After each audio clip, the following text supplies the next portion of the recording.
कर स्वागत है टेस्ट एस्ट्रोथेरेपी चैनल पे। और विगत वीडियो में हम लोग तारों के बारे में बात कर रहे थे। जन्म तारा, संपत तारा, विपत तारा, क्षम और प्रत्यरी, साधक, निधन, मित्र और अतिमित्र। और इसका जो विधान हम लोग बताए थे उसमें आप 1 से 9, फिर उसके नीचे 10 से 18, फिर उसके नीचे 19 से 27 तारा लिख लेंगे। और जन्म तारा, जो तारा फल निर्णय, उस पर विचार करेंगे।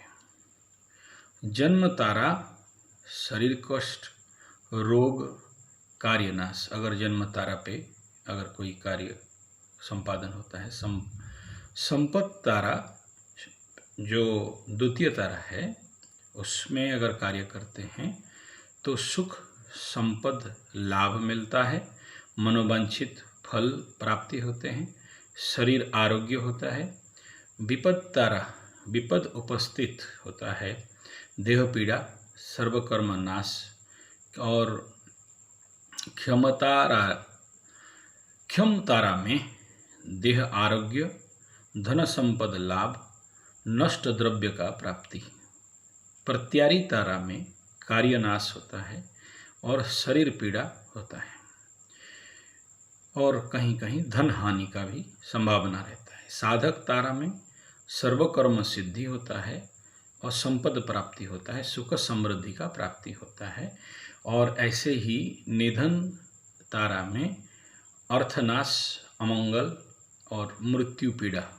और मित्र तारा में मित्र लाभ, मन शांति, धन लाभ होता है।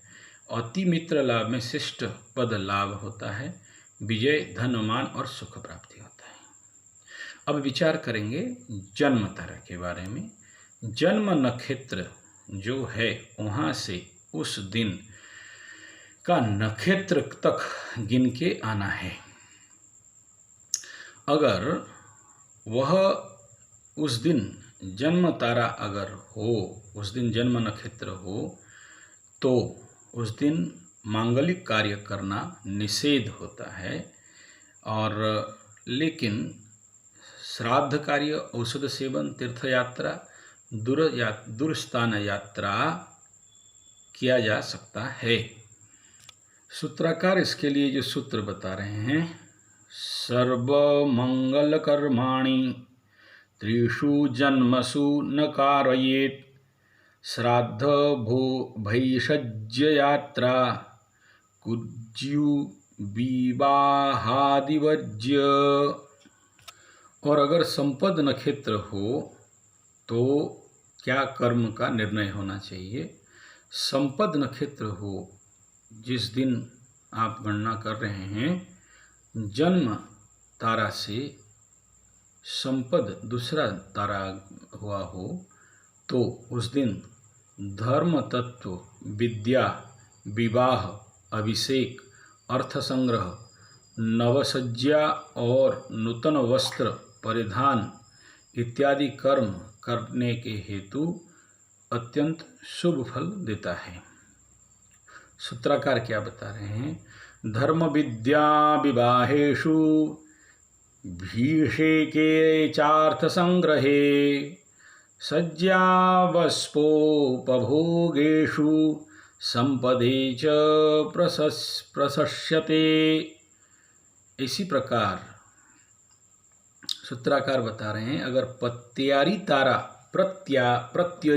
पड़ रहा है, तो प्रत्यरी तारा अगर है तो जन्म क्षेत्र को, जिस दिन जन्म हुआ था, उस जो जन्म तारा है, इन 3 प्रथम यानी तीसरा तारा, प्रथम से तीसरा क्या कार्य निर्णय करना चाहिए। जन्म क्षेत्र को मिला के अगर तीसरा तारा पहुंच रहा है, तो जन्म नक्षत्र को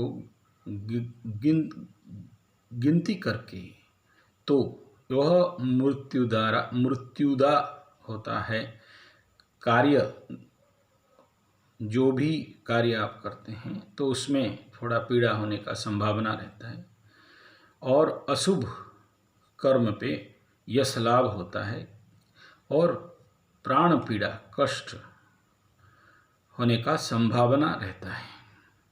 सूत्रकार इसके लिए लिख रहे हैं, पापख्यातु त्रिविधा त्रिपंच सप्तम्यां संयुक्ता कार्याकार्य बुद्धि विनाश संज्ञा क्रमात् कथिता कार्या बुद्धिदा चैव अकर्मेय समाप्नोति मृत्युदा च विशेषतः कार्याकार्य विनश्यति। और अभी अशुभ ताराओं के स्थिति और समय के अनुसार जन्म तारा दोष 3 घंटे 3 प्रहर तक, विपत्त तारा का दोष 6 घंटा व दिवस के आधा तक, प्रत्यरी तारा का दोष 9 घंटा तक, निधन तारा का दोष व 12 घंटा सूर्यास्त तक रहता है। सूर्योदय से सूर्यास्त पर्यंत तारा बलाबल विचार किया जाना चाहिए। संध्या के बाद तारा शुभ हो जाते हैं।